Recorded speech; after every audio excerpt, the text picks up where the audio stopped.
Hi, everybody, and welcome. My name is Suma Chand, and I'm a member of the Public Education Committee for ADAA, that's the Anxiety and Depression Association of America.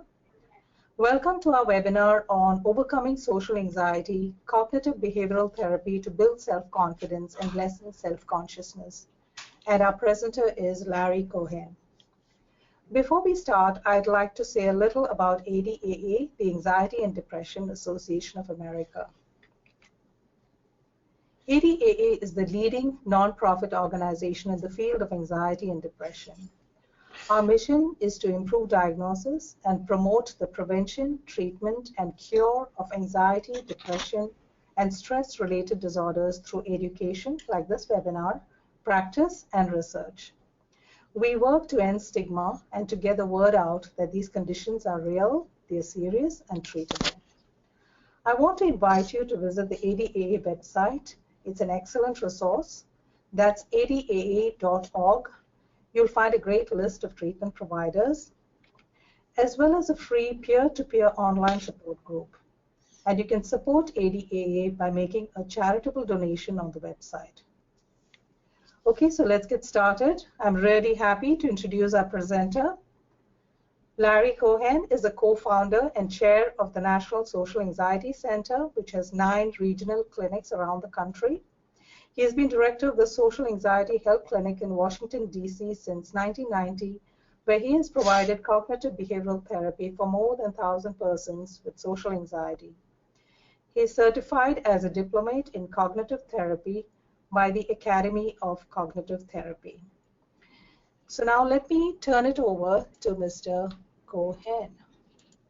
Thank you, Suma.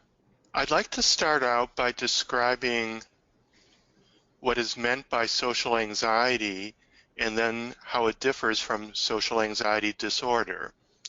Social anxiety is basically the fear of judgment or things that relate to judgment, such as being evaluated or scrutinized while you're doing something, or criticized or rejected, or the fear of being embarrassed or even shamed in front of others.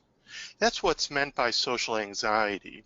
And if you think about it, who doesn't experience that? I would venture to guess everybody has experienced moments of social anxiety. In fact, I would call it normal and, at least in some ways, helpful. If there were no social anxiety at all, we would not be humble, we would be selfish, we wouldn't take other people's needs and feelings into account, and arguably society couldn't function if every individual only cared about themselves and their own feelings. So social anxiety in its place serves a helpful function, and it's necessary. You know, Larry, it makes a lot of sense when you say that social anxiety can be normal and even helpful. But as you know, in the case of individuals who have social anxiety, they tend to have difficulty in demarcating as to what is normal social anxiety. Individuals with social anxiety tend to be very self-critical, as you'll be explaining later, and also very vigilant for anxiety. And I've had some of my clients being pretty hard on themselves when they experience even some anxiety in social situations, especially as they're making progress. You know, they tend to think they should not experience any anxiety at all, and if they're experiencing anxiety in some situations, it's not okay.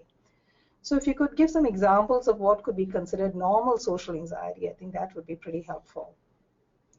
Well, that's a very good question, and I certainly experience the same thing. Some people have the unrealistic and I would say undesirable goal of eliminating all feelings of social anxiety. What we want to do is not let our feelings of social anxiety get in the way of being able to do what we want to do or make us suffer a great deal as we're doing that. That's what's meant by social anxiety disorder. So social anxiety as a momentary feeling is perfectly normal. For example, to go to a party or some other social activity where you don't know everyone and you feel some nervousness about talking to new people, because after all, you don't know if they're going to like you. Well, a little bit of nervousness is perfectly normal. It makes us a little sensitive to the situation and to the people around us. But if that nervousness is so great, or our avoidance because of the nervousness is so great that it leads us to not be able to talk to new people, or to have a great deal of difficulty talking to new people, that would be an example of when normal social anxiety becomes problematic social anxiety. And if we have an ongoing pattern where the fear of judgment inhibits our life in some way, then that's called social anxiety disorder. And common places where social anxiety might inhibit somebody's life in an ongoing way are in the pursuit of relationships, be they social friendships or romantic relationships, or simply meeting people and socializing with people.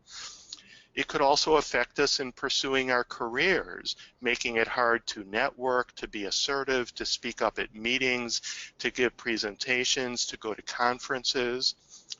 It could inhibit us in various life tasks, such as going to public bathrooms, being sexual with someone, shopping or walking when there are strangers around us. It could also inhibit us from being assertive, expressing what we really believe or want.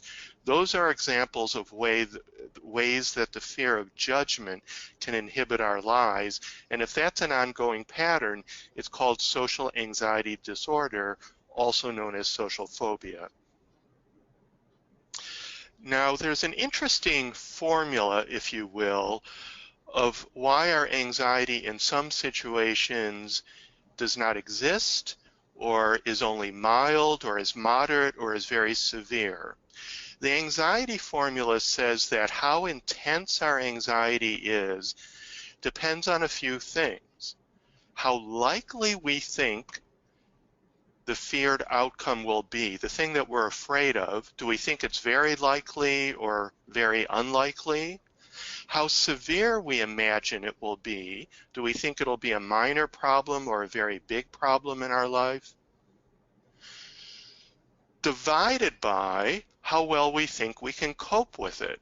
In other words, even if we think that a problem, such as getting rejected or embarrassed or criticized, is very likely and very severe, would have really terrible consequences, our anxiety won't be very high if we think that we can cope with it well.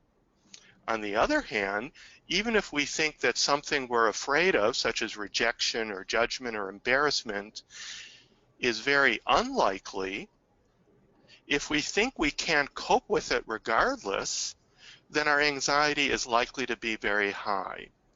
So when we work toward overcoming social anxiety disorder, we're working using this conceptual formula. In other words, we're working to help people learn that they can cope with their fears much better than they realize, and we'll talk about ways to do that a little bit later in this webinar, and also to see that our fears are much less likely and much less severe than we typically think.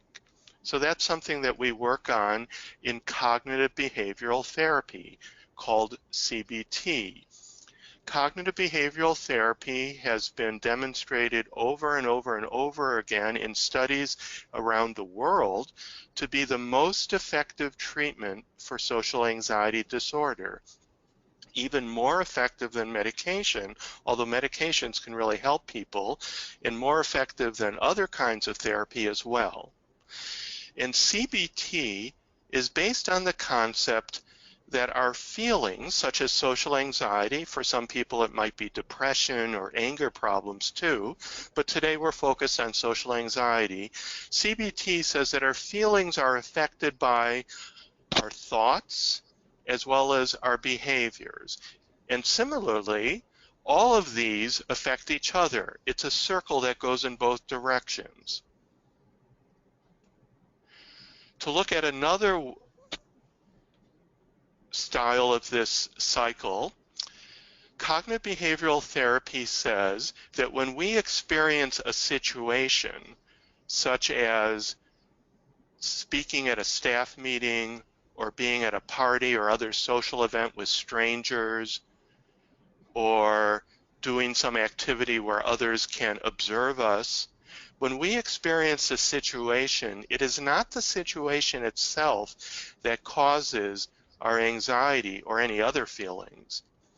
And we know this for sure because two different people can experience exactly the same situation, be at the same party, for example, or at the same staff meeting, and have very different feelings in reaction to the situation. One person might be feeling quite excited about the party, and another person might be feeling terribly anxious about the party. Someone else might be feeling very bored at the party. All very different feelings at the very same situation, in part because they have different thoughts about that situation. And thoughts come in many levels, which can be divided, at least in this diagram, into two broad levels. Arguably, there are many more levels. At the surface are the automatic thoughts, which I like to call hot thoughts, meaning they're full of hot or intense emotion, in our case primarily anxiety-related feelings, and also the underlying core beliefs, which are commonly called attitudes or mindsets, the ways we think about ourselves, the ways we think about the world. In this diagram, I illustrate core beliefs with the metaphor of eyeglasses. Just like eyeglasses, they affect the way we see the world. We can take our glasses off and the world looks very different, or if we put someone else's glasses on, the world looks different still. The same thing with core beliefs. Core beliefs affect the way we see ourselves and the world around us, and by changing core beliefs, which unfortunately is much more challenging than changing glasses, but nonetheless, by changing core beliefs, the way we experience the world, a party, a staff meeting, or what have you, changes as well. So cognitive behavioral therapy says that our thoughts about a situation, both the automatic hot thoughts and the underlying attitudes or core beliefs, affect how we feel about a situation and also affect our behavior. But the interesting thing is our behavior in a situation affects the situation itself. And this often creates a vicious cycle. Now let me give you an example of one such vicious cycle. Imagine that you are going to a party in which you only know one or two people, and those people you know are pretty extroverted, and so you're happy to talk to them. They're going to want to talk to lots of other people as well who are strangers to you, so you can't stay by their side all the time. So that's the situation, which we could call the trigger, because it turns on or triggers our social anxiety. And let's say these are the feelings that you're having in that party and the intensity rating for each feeling. These are examples of the automatic or hot thoughts that someone in this situation with social anxiety disorder might have. And the numbers here represent how strongly they believe those thoughts. So most strongly, the concern that people will think poorly of them and won't enjoy talking to them. But the person might also think that they'll say something stupid or won't know what to say or will appear tense and nervous. And finally, the person may think, I've got to find a way to get out of this situation. It's just too risky, too hard. These are the underlying core beliefs, the sort of eyeglasses or mindset that the person is wearing, so to speak. Typically, core beliefs are not explicitly on our mind, although they might be, but they're sort of in the back of our mind. And in this person's case, the core beliefs might be, I'm socially inept. I'm bad at meeting people and making small talk. And if people see the anxiety or other flaws that I engage in when making conversation, they'll have a bad impression of me and won't like me. So some core beliefs, like the first two, are absolute beliefs, usually about ourselves, sometimes about other people. And the third one is an example of a conditional belief, an if-then belief. If I make a mistake or show my anxiety, people won't like me. Finally, in response to our feelings and hot thoughts, we engage in various behaviors in an effort to try to feel safer, safety. And these are called safety-seeking behaviors, of course. Examples of safety-seeking behaviors in a party for someone who has social anxiety disorder are not initiating conversation and instead staying off by the sidelines, averting eye contact, withdrawing and saying very little when they are in conversation with somebody, and a very subtle safety-seeking behavior that we might not even think of as a behavior because it's internal rather than external, but it is a behavior because it's volitional. We can choose to do differently, is that we tend to focus on ourselves when we're socially anxious. And two ways that we do that commonly are trying to script what to say next, as well as self-monitoring. In other words, focusing on our symptoms in an effort to not appear nervous. One that isn't written here is we might be self-monitoring our behavior, giving ourselves a so-called running commentary of how well we think we're doing, usually how poorly we think we're doing in the conversation itself. The problem is, although these behaviors are intended to help us to bring about safety, they actually tend to hurt us. They tend to backfire. So for example, in this person's case, the safety-seeking behaviors make it hard for people to approach them because by standing off by the sidelines and avoiding eye contact, people don't notice them, or if they do, they think that they're not interested or maybe not friendly. When they are in conversation with someone, if that happens at all, conversations tend to be very awkward and not flowing and are cut off short because we're so self-focused and self-critically focused rather than being in the moment, rather than being focused on the conversation in itself, we're focused on critiquing ourselves and how we think we're appearing. It makes it harder to make new friends or get dates. Sometimes it makes it impossible. We may feel a lot more anxiety as a result of these safety-seeking behaviors during the activity and feel quite depressed or maybe even ashamed afterwards when we think about it. It might lead us to ruminate, to think about the bad parts of this situation over and over again for hours, sometimes days and weeks, sometimes even years. We'll think back to the activity and just feel horrible about ourselves. And finally, one of the worst things about these safety-seeking behaviors is that they prevent us from learning. Learning that our fears don't come true as usually as we think they do, that they're not as bad as we think they are when they do happen, and that we could handle them more effectively than we think we can. We don't get to learn any of those key lessons that will lessen our anxiety when we're relying on the crutches of safety-seeking behaviors. And that's what safety-seeking behaviors are. They're crutches. So that's an example of a vicious cycle of social anxiety. Cognitive behavioral therapy offers a way to break that vicious cycle by changing our thoughts and behaviors. We can change the way we feel. In other words, we can learn to feel less anxious and more confident. You know, Larry, I think the way in which you've explained it so far is very useful and really helps people who have social anxiety to see how their thinking and behaviors are operating almost like a trap which keeps the social anxiety alive. Absolutely. And I'm sure everybody is very keen to know, especially people who experience social anxiety, as to how they can free themselves from this trap. And I guess that's what you'll be talking about moving forward. Yes, absolutely. There are 4 key strategies to freeing ourselves from the trap of this vicious cycle.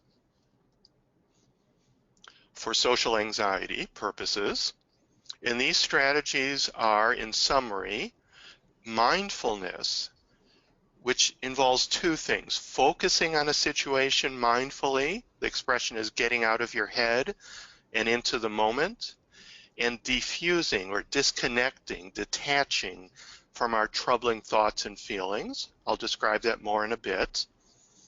Cognitive restructuring, which is learning how to make our thoughts and underlying beliefs more realistic, more helpful, and more compassionate to ourselves and to others. But for social anxiety, that mainly means more compassionate to ourselves, because socially anxious people are usually already quite compassionate toward others.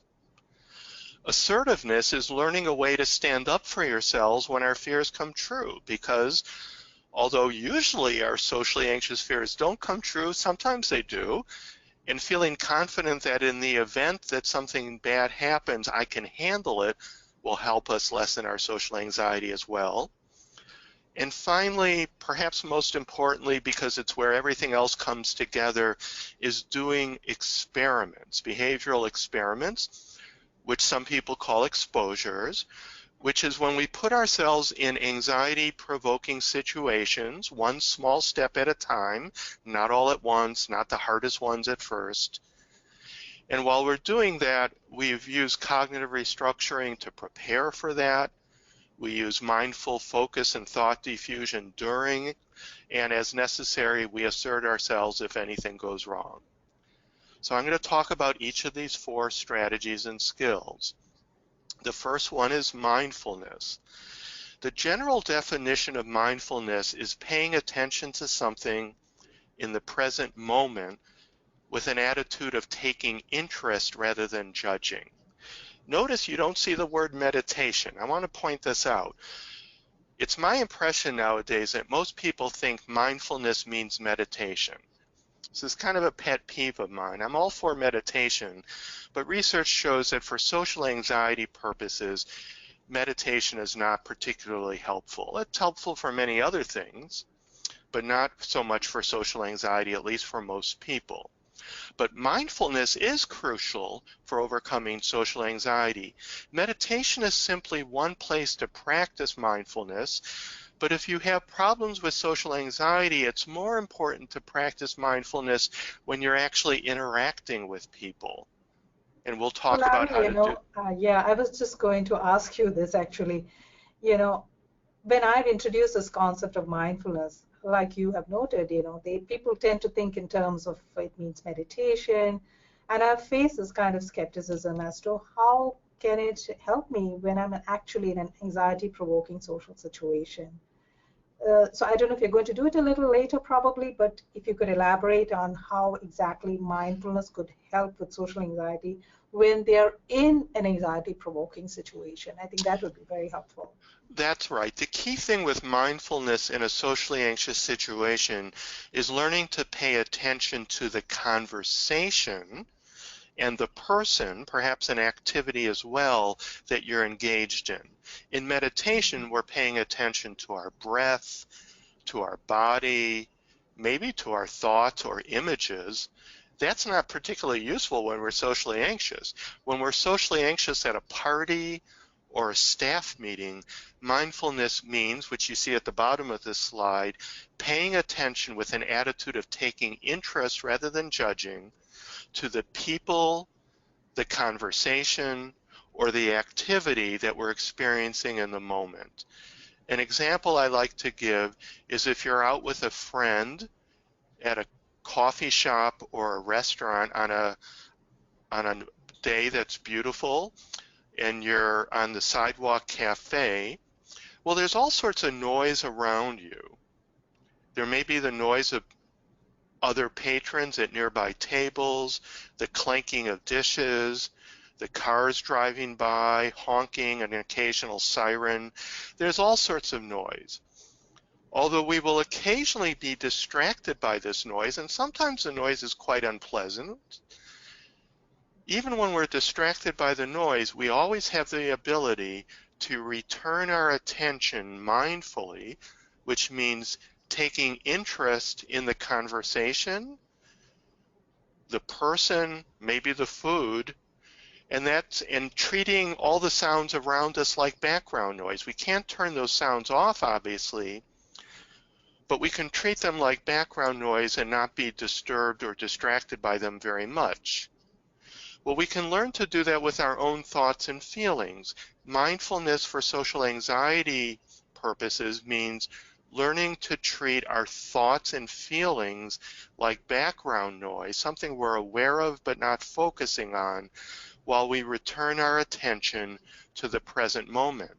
Now, part of mindfulness, which I've just explained, is the concept of thought diffusion.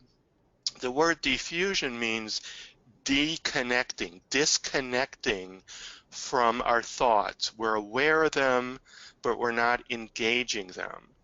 When we are, quote, in our heads, unquote, we are engaging in our thoughts and disengaging or defusing from the conversation. We want to do the opposite. We want to engage the conversation or other activity and disconnect or disengage, defuse from our thoughts. I call this curiosity training. Curiosity means taking interest, and remember, mindfulness means paying attention with interest. It doesn't necessarily mean we are interested, it just means we take interest. So we may be having a conversation with someone on a topic that's rather boring to us. Even then, we can take interest in the topic and the person, at least for a while, by asking curious questions, by making comments in reaction to what they're saying. Another way of practicing mindfulness, in addition to curiosity training, is a recording called the attention training technique that is put out by a very important anxiety specialist in England named Adrian Wells. And the website, in order to purchase that, it's not very expensive, is listed in the fine print at the bottom of this slide. And it's a 10-minute recording of a cacophony, a mixture of various sounds that you listen to and practice paying attention to one sound at a time, even though there are many other sounds going on at the same time. And the purpose of this training is to help us to do the same thing when we're engaging in social activity. We have the sound of all these thoughts going on in our head, but by practicing attention training and curiosity training, we are learning to pay attention to the conversation rather than to our thoughts. Finally, there's a handout also listed in the fine print at the bottom of this slide of various other thought diffusion strategies that you can practice on your own that I'm not going to get into now. There's a lot of handouts that I'm giving you today, which are worksheets as well as instruction sheets that I give to clients that you're welcome to look at and use as you wish. Yeah, I just want to add, if you look below your video, that's where you'll find the materials. There is a download a button next to it, which if you click on, you can download all the handouts. Thank you. So we reviewed the first skill, which is mindfulness combined with thought diffusion. In other words, getting out of your head and being in the moment, taking interest in the conversation, person, or activity in the moment. Another skill that's very important in overcoming social anxiety is challenging our thoughts so that they are more realistic and helpful and compassionate. You know, Larry, I just want to ask you quickly. Now, if people get really good at mindfulness, then they're not engaging with those thoughts. They're not giving it too much significance or paying too much attention to the anxiety-provoking thoughts. Do you think they can manage them without doing the cognitive restructuring? Once somebody gets good at mindfulness about the thoughts that have been making them anxious, yes, they can skip the cognitive restructuring step. In other words, you don't have to challenge the content of your thoughts to see how realistic or helpful it is if you're able to disengage from them, treat them like noise. The problem comes in is that if we really believe in our thoughts, if we really think that we're making a bad impression, If we really think that if I don't do everything right, that I will humiliate myself, that this person will reject me and maybe spread bad rumors about me, we're not going to be able to disengage from those thoughts because they're far too troubling and important. So cognitive restructuring is aimed at sort of bringing our thoughts down to size so that they're more realistic and less troublesome, which makes it much easier to then disengage from them mindfully, to treat them like background noise. But once you've already gotten to the point of not believing your thoughts, then you can go and practice mindfulness right away. But if you really believe your thoughts, it's not likely you're going to be successful at nudging them aside like background noise. Absolutely. Now, cognitive restructuring is a general skill, and there's many different ways to do it. Perhaps most well known is by using certain worksheets. I simply call them in my handouts a cognitive restructuring worksheet, although many writers call them things like thought records. And these are worksheets that take you through a step-by-step process in identifying distortions, learning in your thoughts, learning how to debate your thoughts, and then coming up with alternative ways of thinking that are more realistic and helpful. Worksheets are a little time consuming, although once you're good at it, you could probably do a worksheet in 5 or 10 minutes, but initially it might take you 20. But worksheets are a really good way to learn how to do cognitive restructuring. There are much quicker ways of doing cognitive restructuring as well, although again, I recommend people use worksheets as a training tool before going into these quicker ways. For example, you could simply write the more helpful and the more realistic way of thinking on a so-called coping card. Nowadays, people typically do that in their smartphone, so you can just look at it whenever needed. Or you might even make an audio recording on your phone of yourself reciting the coping message, the more realistic and helpful thought, so that you can listen to your voice. You listen to yourself say this as needed. Or we can simply talk to ourselves when we have a little privacy in a way that a good friend or a loving parent might do, using coping messages such as the ones we might also write on a card or in our phone. Nowadays, there's lots of apps that teach us how to do cognitive restructuring right on our phone, and I list a few of those apps, but there are many in the fine print below. If you are seeing a cognitive behavioral therapist, one of the most powerful, albeit time-consuming, ways of doing cognitive restructuring is conducting a role play with your therapist. I suppose you can do this with certain friends as well if you explain to them the process, in which you are playing yourself adopting the healthy attitude, and the therapist, or perhaps your friend, is playing your negative thoughts, and then you're having a little argument in which you are learning how to challenge your negative thoughts and feel stronger about your healthy, more realistic and helpful way of thinking. You can even do this in a two-chair role play where you are playing both parts going back and forth, although usually you would need a therapist to help guide you in this. If you don't have a therapist, or perhaps are more visual, you might enjoy using imagery as a way to practice cognitive restructuring.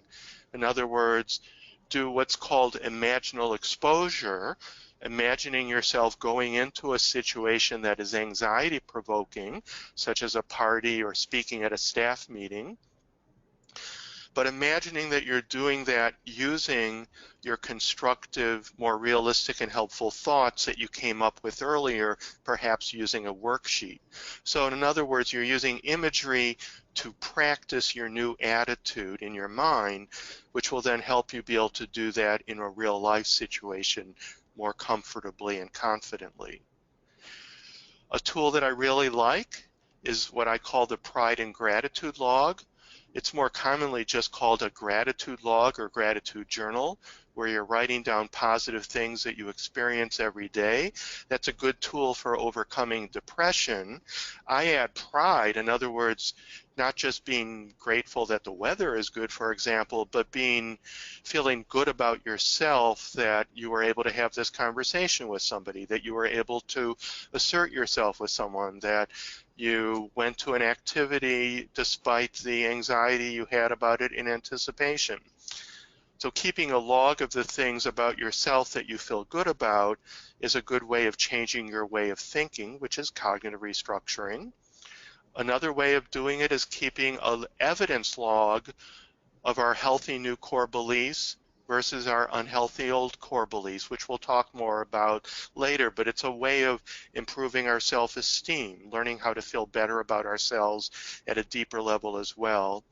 And finally, all of this can be done, and most powerfully is done, when we apply cognitive restructuring to actual experiments. In other words, we test out our negative thoughts versus our more realistic and helpful thoughts in a real-life experiment, which we'll talk about later as well. And there's all sorts of handouts mentioned at the bottom of this slide in which you can practice any of these things that are listed above. And I want to give you some examples of cognitive restructuring that apply to social anxiety. So imagine somebody has the hot thought, like we talked about earlier, of not knowing what to say when talking to a new person, or that they fear that they might say something stupid. Having done the cognitive restructuring worksheet, here's an example of a constructive attitude that this person came up with that's more realistic, more helpful, and more compassionate. And you can read that. Similarly, here's another hot thought, the fear that you'll appear tense and anxious, and that others will think poorly of you, and therefore you got to get out of this situation as soon as possible. Here's an example of another constructive thought that is more realistic, helpful, and compassionate that you can read.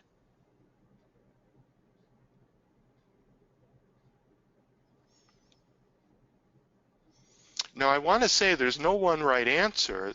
These examples of constructive thoughts are things that work for me, but you might come up with your own very different type of constructive thought. As long as it helps you, it's a step forward. There's no one right answer.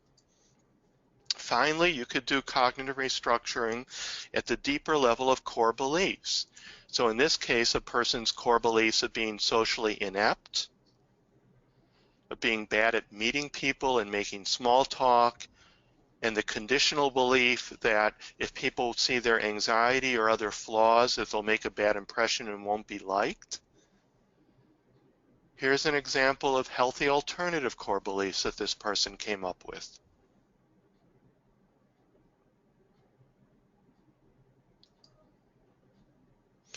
In doing cognitive restructuring, I want to mention there are two ways of challenging hot thoughts. One is by identifying distortions in the hot thoughts, and there's a handout that describes these in more detail, but here's a list of some common distortions. A few of the more famous ones are the first one, all or nothing, also called black and white or perfectionistic thinking. This idea that either I handle the conversation perfectly well or it's a disaster. Overgeneralizing the idea that if something went bad one time, it will always go badly for me. Mind reading, the idea that just because I'm thinking badly of myself, it must mean that someone else is thinking badly of me too. Catastrophizing, which is sort of making a mountain out of a molehill, this idea that a small problem is a horrible and embarrassing catastrophe. And personalizing, taking something personally, assuming that somebody maybe who's awkward in making conversation with us or laughs more than we expect to in making conversation with us is doing that because they think badly of us, where it could be that they're socially anxious. Social anxiety is highly common. Or it may be that you know, that they're thinking about something else going on in their mind, or they laugh when they feel positively towards someone. So identifying distortions in our thoughts are one way to weaken our hot thoughts. Another way is to learn how to debate our thoughts by asking them very challenging questions and then figuring out what the answers are. Two of the challenging questions that I like the best, and here's a list of several, and in the handouts you'll see even more. The first challenging question, perhaps is the most commonly helpful one, is what's the evidence? This is kind of the scientific method. Think of your hot thought as a hypothesis. What's the evidence that supports my hot thought, but what's the evidence against it? Do I always make a bad impression? When I make a bad impression, do sometimes people like me anyways? Do I sometimes make a positive impression? So asking ourselves to review all the relevant evidence often weakens our hot thoughts. Another one I like is the third one. What's the worst that can happen, which is usually what we're thinking about? What's the best that could happen, and what's the most likely thing to happen? So in this case, the worst might be that I humiliate myself and this person will never want to talk to me for the rest of their life. The best that might happen is this person might want to become friends with me because they end up liking me and the conversation with me is enjoyable to them. And maybe the most likely thing that will happen is that we'll have a pretty decent conversation that both of us will enjoy at least a little bit. So learning how to ask challenging questions of our hot thoughts is a way of helping ourselves debate our own thoughts so that they become less strong. You know, Larry, from what you've said so far, it's become very clear that cognitive restructuring is extremely helpful and it's an important skill to develop. So what advice would you give a person with social anxiety as to how they can work on developing this skill so that it becomes sort of like second nature almost, and it operates when they're facing socially anxious situations? What advice would you give? I would say the key thing is practice, and that's true of any skill, and this is the same advice I would give for the skill of mindfulness as well as cognitive restructuring. Don't wait until you're anxious to practice. That's certainly better than nothing, but practice every day. So learning how to do a worksheet every day, and then once you get the hang of that, learning how to do cognitive restructuring more briefly, perhaps using an app or through self-talk every day, will help you do it much more effectively. And the good news is, once you've done it several times, you'll notice that you have very similar hot thoughts over and over and over again. And so although cognitive restructuring might take 20 minutes the first time or two, after you get the hang of it, it might take 3 or 4 minutes or sometimes 30 seconds because you already have challenged that hot thought and you're just really reminding yourself of that. Similarly, it's ideal to practice mindfulness every day, curiosity training whenever you're interacting with people. The third of the 4 key skills is learning how to be more assertive. I like to call it head held high assertions because it's being assertive in a way in which we have a sense of dignity. We're not being defensive, we're not being aggressive, we're just holding our heads high, so to speak, and standing up for ourselves. And the reason why this... Sorry to interrupt, but I just wanted to bring up something else, which I think it would be good if you elaborated on. The idea of being assertive can be pretty scary for people with social anxiety because they're taking it up, up a couple of notches. It's not just about being comfortable interacting with people. It is something more. It's about standing up and, speaking up for themselves. So they tend to have, many of my clients, and I'm sure you've had this experience too, they have a lot of fears and worries about being assertive. Like recently, one of my clients was telling me that she's worried that she will make the situation worse or the person can turn against her, which is something she just does not want happening. So what would you say to, people with social anxiety who have these kinds of fears so that they get sort of interested and motivated towards building up their assertive skills? Very good point, and I agree with you. That's my same experience, actually in my own life as well, and certainly with most of the clients I work with. Assertiveness feels too scary at first for many people, not everyone, but for many people. So typically, we work on mindfulness and cognitive restructuring first, which is challenging enough, but usually is not so scary for people to use. And then we work on assertiveness once they started making some progress.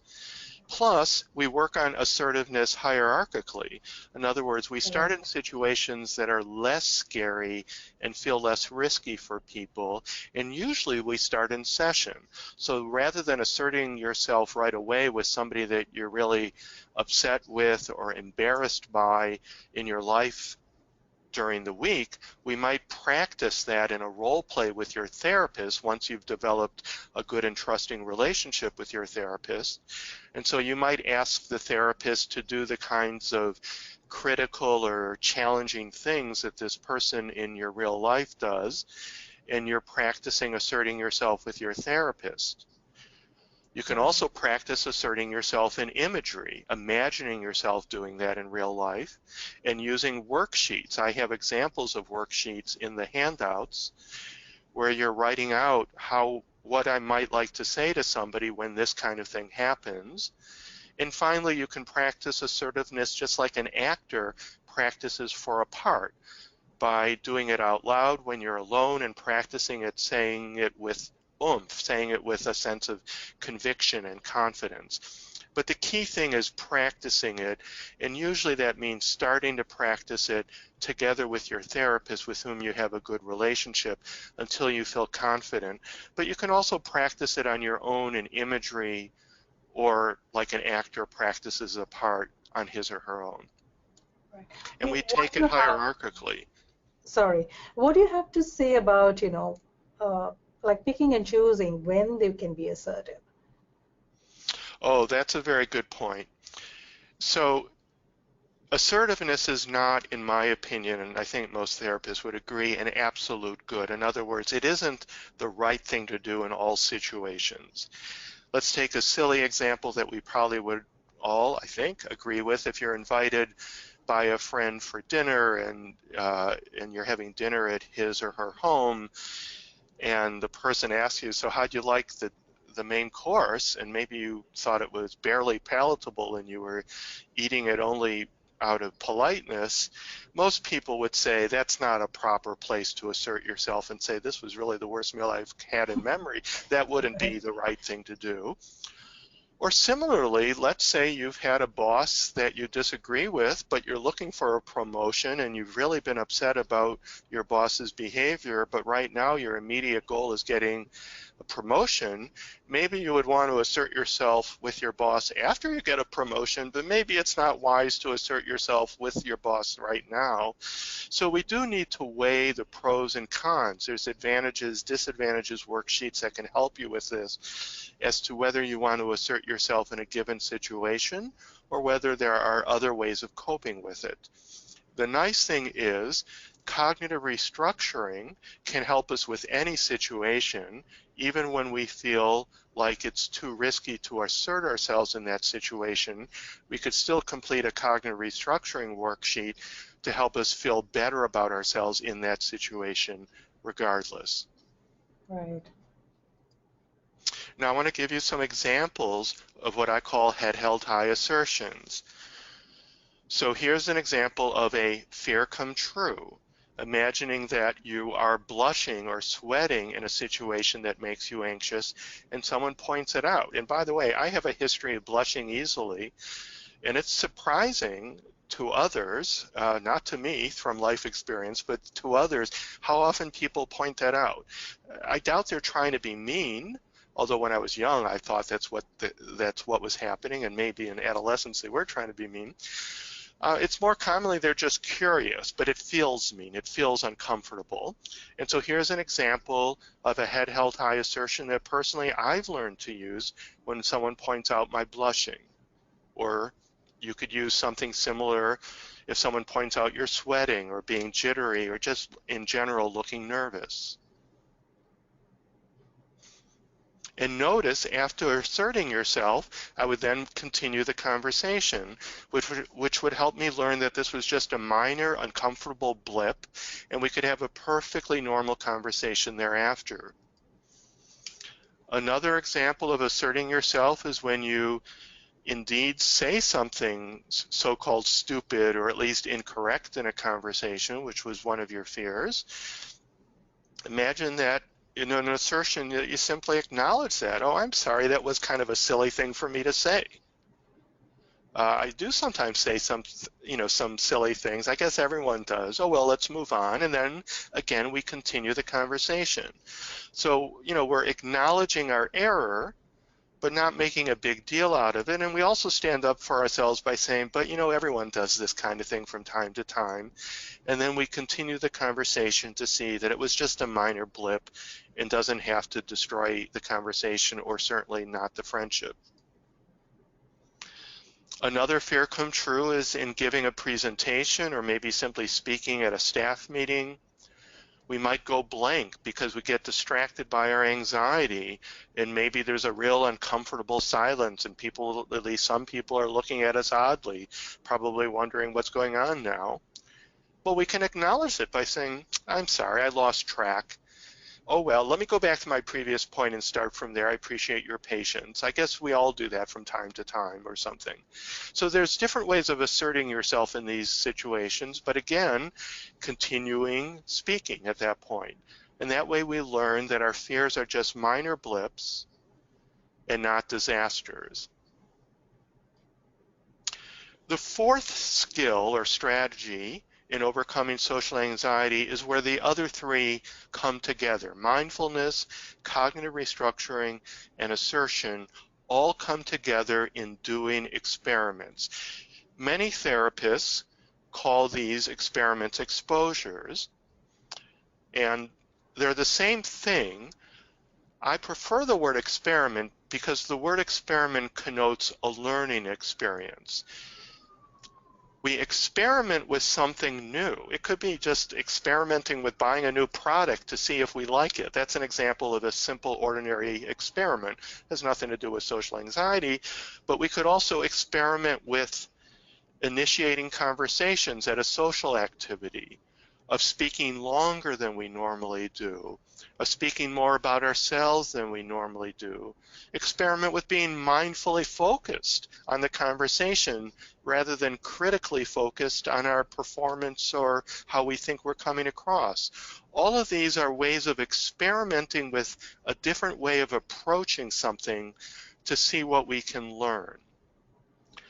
And I'd like to tell clients, and I fully believe this, that although not all experiments go as well as we would like them to, frankly, most of them go better than we expect, but honestly, they don't all go as well as we would like them to.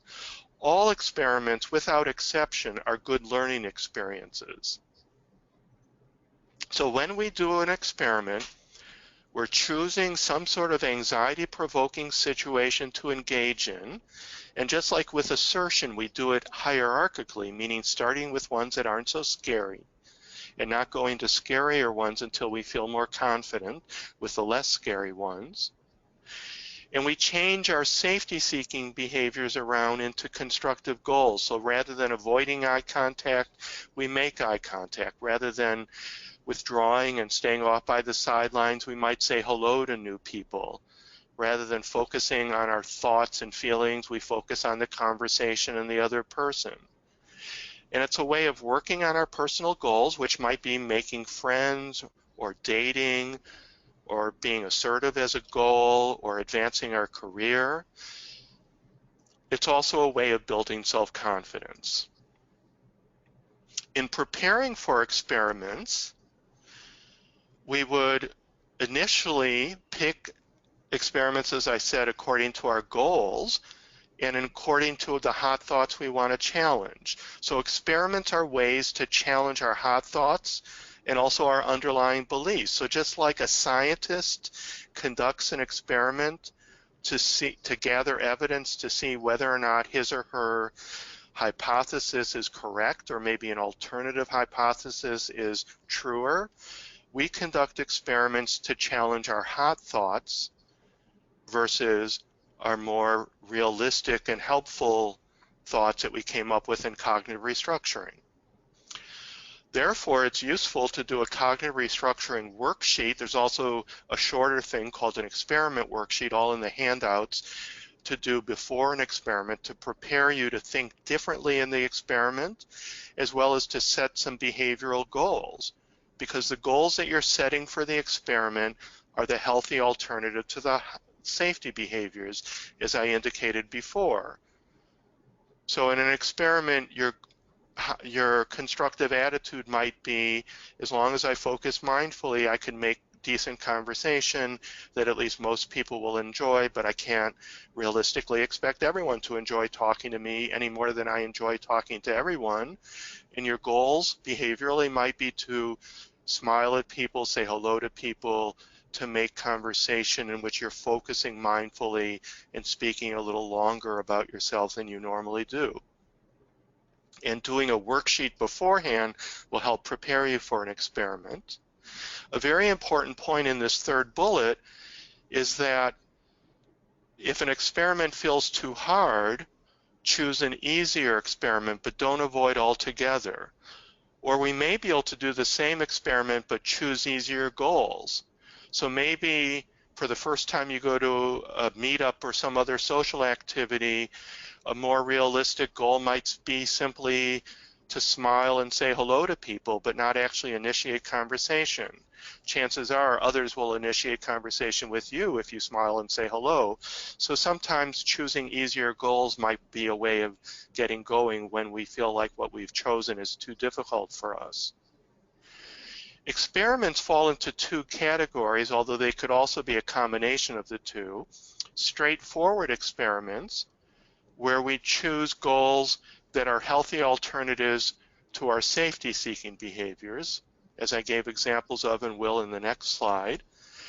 Paradoxical experiments are where we actually choose to make our fear the goal. We seek out our fear as a way of learning that it's not so bad. It may rarely happen, and when it does, we can handle it.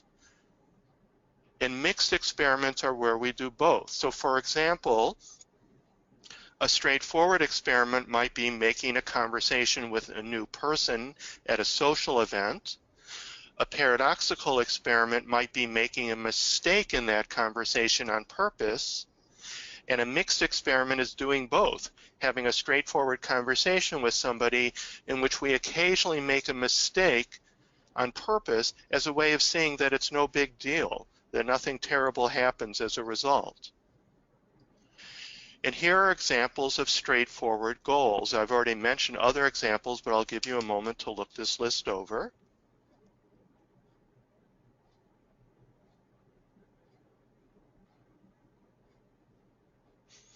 And remember, you choose your own goals based on what you want to work on. Some people are working on advancing their career. Other people are working on socializing or making or deepening friendships. Some people are working on doing activities around others, whether it's using a bathroom or shopping or eating where others can see you. Some people are working on performing on stage in front of others. So depending on your goals, you choose the type of straightforward experiments you might want to do. These are examples of paradoxical goals, and before all of you get scared and turn off the webinar, I want to emphasize that we usually start with straightforward goals first because they're challenging enough. Paradoxical goals feel scarier. They feel scarier at first, although I've got to say, once you get into them, they're rather entertaining. They start feeling very liberating and funny. So what once made you very anxious will soon make you laugh, which is enormously liberating. But at first it just feels too scary, and that's fine. Plus, often we'll do the paradoxical experiments together with a therapist in session, where the therapist starts out first before you do the same thing with a stranger. So for example, I had a client who's anxious about blushing, and a common example of a paradoxical experiment is to make yourself blush on purpose, usually by exerting yourself or maybe taking vitamin B, which often causes blushing safely. And I went with a client to a store, and we would just chat with people about products, but in the middle of the conversations, we would say things like, oh, I'm sorry, don't mind my blushing. It's just one of my quirks. So we would point out our blushing and found that almost everyone reacted positively. Some people blushed themselves, which made us feel a little badly for them. And only one person was critical, and we thought, well, obviously that one person stood out, so that means it's something about them, not us. So these are examples of paradoxical experiments that you might do together with your therapist or on your own. After the experiment, we want to learn how to learn from the experiment we just did rather than ruminate, rather than beat ourselves up for hours or even weeks or years about something that didn't go perfectly. There are certain worksheets in your handouts that will help you learn things from the experiments. And one of these skills I like to call being a good parent or friend to yourself. Just like a good parent would, you would learn how to affirm the positive things that you did, as opposed to a verbally abusive parent who might say, that wasn't good enough, I'm ashamed of you, you disappoint me. A good parent would say, I'm proud of you, you took a step forward, I can't wait to tell your father or mother what you did. We want to learn how to pat ourselves on our back for the positive things we did rather than jump to the negative. And then when there was negative, we don't want to ignore it, but instead of criticizing ourselves or putting ourselves down, we want to learn how to turn the negative into a positive learning experience. In other words, identify what I can learn from this experiment and what I might want to do differently or maybe the same next time. So for example, I might pat myself on the back for starting conversations with 2 people and saying hello to several others. And instead of criticizing myself, I might say, I want to learn how to be more mindfully focused during the conversation and to speak more about myself during the conversation than I did this last time, because that might help the conversation flow more. And by doing this be a good parent or friend to yourself strategy, we're learning how to change rumination into a healthy learning experience that builds self-confidence. Lastly, I want to take you back to the original example where I outlined a vicious cycle of social anxiety disorder at a party with strangers and show how using these 4 skills, these 4 strategies, can turn things around into a virtuous cycle. So imagine that the person filled out a cognitive restructuring worksheet before going to the party and identified a more realistic and helpful way to think about herself in going to the party, and also identified constructive behavioral goals to engage in. And she put that on her phone and reviewed that on her phone on the way to the party. She also did a little imaginal exposure, imagery of imagining herself at the party while using these behavioral goals and constructive ways of thinking. At the party, she did the best she could, not perfectly, but probably 60% well, more or less, at working on her goals, saying hello to people, smiling at people, initiating conversation, and trying to be mainly mindfully focused with curiosity on the conversation and the people and not on her criticizing herself. And then after the party, she completed an experiment worksheet in which she identified what she can learn, which was that most conversations went well. She didn't need to use her head held high assertion because nothing went badly. And there was occasional awkwardness, but it was momentary, and it didn't seem to have any negative impact on the conversation at all. All of this is an example of how we can practice using these 4 strategies and skills in learning how to overcome our social anxiety. And you are welcome to use all the handouts and instruction sheets that I'm giving you with this workshop for your own work. Before you go, I have one last question about how a person who wants to help himself can go about applying what you have talked about. Where would they start where would they go next? Can you give briefly something like a step-by-step guideline? Sure. There's various ways. First of all, you can review the handouts and instruction sheets I gave you, as well as some of the resources that are mentioned on the web in the fine print on a few of these slides. And you may, if you're very much a self-starter, you can use these own materials on your own and make a good deal of progress. There's also some very good self-help books for CBT for social anxiety. I'll mention a couple. The Shyness and Social Anxiety Workbook by Martin Antony. Also Managing Social Anxiety. There's a book for therapists, but this would be the Workbook by Deborah Hope and Richard Heimberg. And if you know a teen, or maybe you are a teen with social anxiety, there's a great book called The Shyness and Social Anxiety Workbook for Teens by Jennifer Shannon. And these books go over most of the skills and strategies that I discussed. Finally, if you're able to afford it, I recommend finding a cognitive behavioral therapist who has experience with social anxiety by looking at the Find a Therapist link in the ADAA website, and working together with a CBT therapist will help you make even more progress. All right. Thank you so much, Mr. Cohen, for your presentation. Thank you, everybody, for participating in this webinar, and do feel free to email your questions to webinars@adaa.org. Do write social anxiety in the subject line. So bye for now, and we'll see you next time.